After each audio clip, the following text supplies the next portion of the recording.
I've always loved flying since I was a kid. I used to ride my bike out to an abandoned airport in Alabama and just sit on the runway. And I got the feeling there that I thought you're supposed to get in church, but I didn't get it in church. I got it at the airport.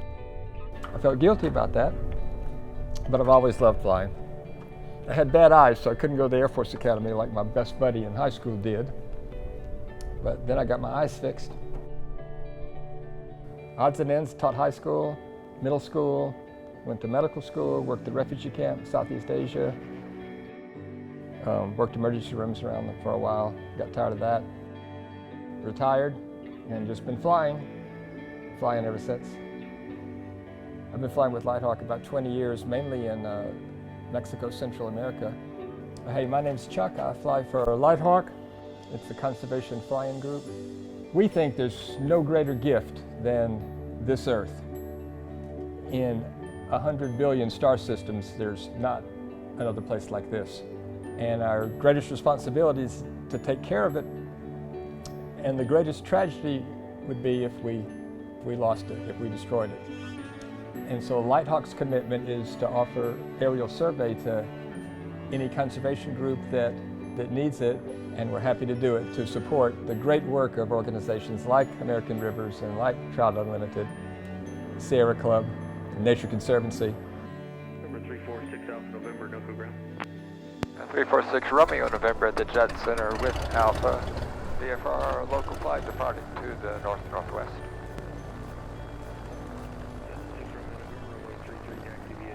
What I enjoy most in the flights is hearing the conservation workers describe what we're seeing.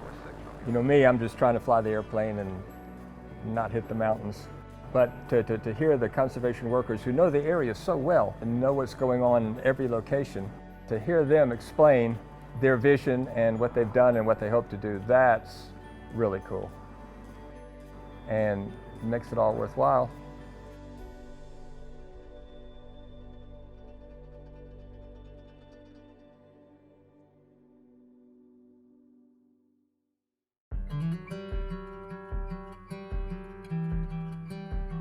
The Upper Poudre watershed is really no stranger to fire.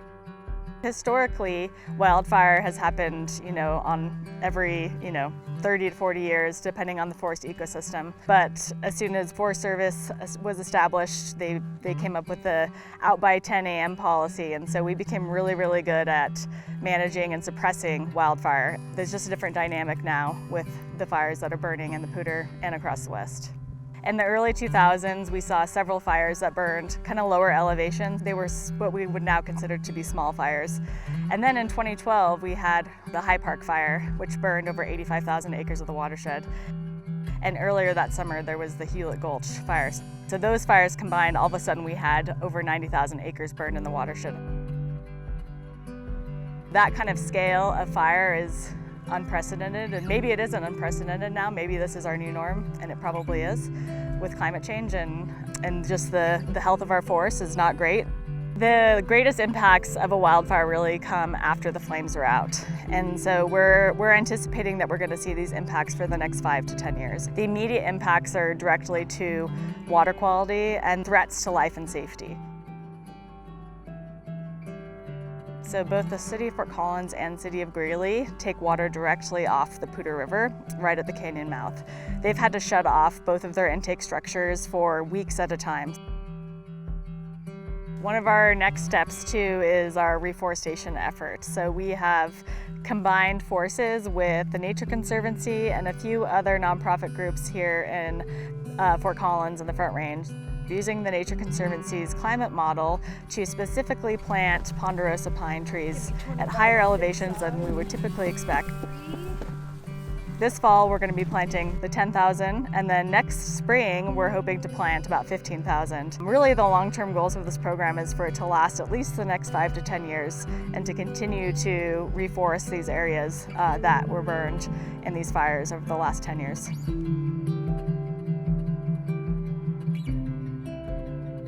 I'm a crew leader for the Larimer County Conservation Corps, and for the last week or so we've been planting ponderosa pines in the Cameron Peak burn scar for regrowth purposes, because everything that has been regrowing here has been lodgepole pines, and we want more ponderosas that are more able to survive severe fires and more constant fires.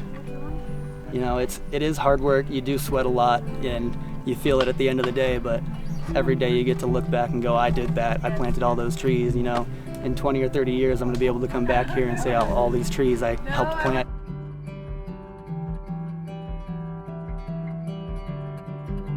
So it's one thing seeing the fire on a map. You know, I've seen all the maps. I know what the burn area looks like on the map. The perspective that a plane ride can give you is just very dramatic. The scale of the fire, something, you know, a different perspective that you can't really see from the road or just from walking through a burned area. Being able to work with all these different agencies, whether it be federal government, state government, nonprofit groups, really engaged community members, seeing how much they care and how much they want to help is definitely what gives me hope. But being able to see the trees come back is very inspiring and definitely can give you hope after you've walked through, you know, a burned moonscape. 300,000 people depend on this river, wildlife depend on it. I mean, it truly is the lifeblood of our community, and we all depend on it from agriculture, for recreation, for drinking water. So our river is what's at stake.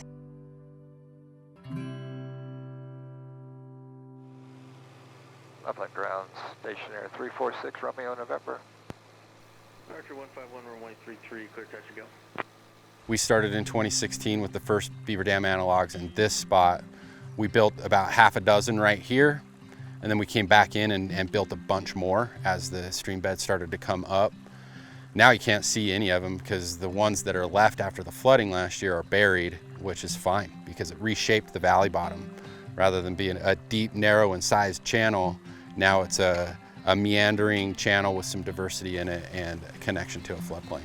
So a beaver dam analog is basically a man-made beaver dam. We come in and we put posts across the stream. We weave in native material into those posts here, and those act really good as a sediment filter, allowing that water to slow down a little bit, drop the sediment out, and then keep going as cleaner water. My concept, along with my family, has been, if anything, we want to preserve this. We want to preserve it for not only ourselves, but for other people that value those types of things. Basically what we do is we have a cow-calf operation. The other major thing we've been doing beside the agricultural pursuits, we do an agritourism business where we've now got a campground. We've got people that visit us, camping, hiking, biking, just getting away from it all. And they have really appreciated the restorative work that we've done on the stream, the trails that we've got, and just getting back to Mother Nature. And we've got a lot more work to do in this particular spot, but it's completely doable. I'd certainly like to see at least a mile a year. I think that's achievable, but it's going to take a little bit of extra capacity. So we built plenty of partnerships. We have a lot of willing landowners like Leo. We just got to put the other pieces together. It's been spectacular, and I mean the amount of interest and involvement have been just greater than my wildest expectations. I want to see a creek running like it's supposed to. Now it still looks a little bit messy, which is fine. Restoration is messy. So right here on the property, we reconnect a floodplain, we green it up, we have a stream that's functioning and a water table that is connected and filling during the spring, so all that water doesn't rush past us. We're not losing land because of sediment, we're actually gaining it because we're grading a stream bed. And this is trying to help rehab the entire landscape. The Colorado River, because of drought and bad hydrology and climate change, we're seeing less and less flow, especially later and later in the season. These watershed projects higher in the watershed help keep water high and keep it flowing throughout the year, help us to distribute that storage along the system so we can keep a healthy Colorado River watershed on a big scale. What is behind those feelings? You sound like my kids and you sound like my wife. They're like, you don't have to do this. And you know, they're right, I don't. But when you have people come up here And you watch how thrilled they are with what they're doing and building and creating, and then have them come back again a year or two afterward and say, look, we just measured this. This is improved and this is improved. What we're talking about here is something a lot bigger than me, something a lot bigger than my family. And what it is, I want to go on forever.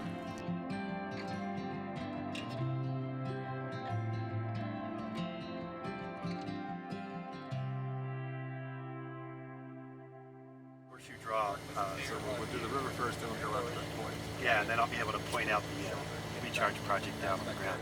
Nice.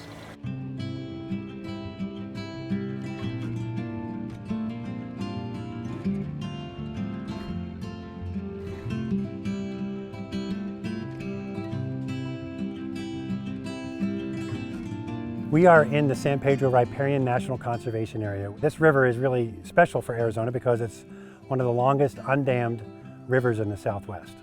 It provides an incredible, important habitat for over 400 species of neotropical migratory birds that come up from South America and Central America. As you move up towards the mountains, the aquifer itself is many thousands of feet deep. However, it's that top layer of the aquifer that allows the river to flow on the surface and provide enough water for this beautiful riparian habitat, this cottonwood willow gallery forest. So it is somewhat of an oasis running through the desert. We have birders from all over the world that come down here to check out the birds they've never seen before. Is that of all the precipitation that falls on this basin, only 1% actually gets back into the aquifer. Another 1% runs off, and then the other 98% evaporate. So we're in a position of trying to capture as much of that stormwater that would otherwise run out of the system and put it back into the ground. So the recharge basins that we saw in Palominas do just that. They capture stormwater that would otherwise run out of the system and try to get it to infiltrate into the alluvial aquifer, which is that groundwater most proximate to the river itself. So the city of Sierra Vista recharges approximately 2,700 acre-feet of effluent a year back into the aquifer. That helps to sustain the flow of the river. Some of the best places to put water back in the ground are these small tributaries that have sand and gravel in the bottom of them, feeding the river. And if we can get water back into those tributaries, we think that we're going to see the needle move on groundwater levels and alluvial aquifer levels. One of the things that impressed me was the impact of our monsoon season this year. To see all of the stock tanks and small ponds in the vicinity of the river having standing water in them. So that was really amazing to see from the air. It's also to see how sinuous the river is, how it really winds through the desert. It's not just a straight shot from the Mexican border north up to the Gila River. It's just a beautiful sight. You know, it's really nice to see that bird's eye perspective of what it is that we're working on the ground level day to day. You know, we spend a lot of time in our offices chasing down grants and reviewing monitoring reports, but when we get back out on the ground or in the air to see, you know, the resource that it is we're working for, it's really just a very different perspective, and having that aerial view of the river and its floodplains was really telling for me. I'm very hopeful that we'll be successful here, namely because of the partnerships that we've entered into. You know, 20 years ago, I wouldn't have imagined people getting together over a common resource like the San Pedro Riparian Area. Yeah, Mark, the Nature Conservancy man that we flew yesterday, he was like a kid in a candy store. The aerial perspective excited him no end, and he couldn't sit still in his seat, and he was pointing left and right about all the places he's been and the projects they were working on. He said we saved him hours and days of driving around, seeing all the stuff that he could see in one big picture from the air.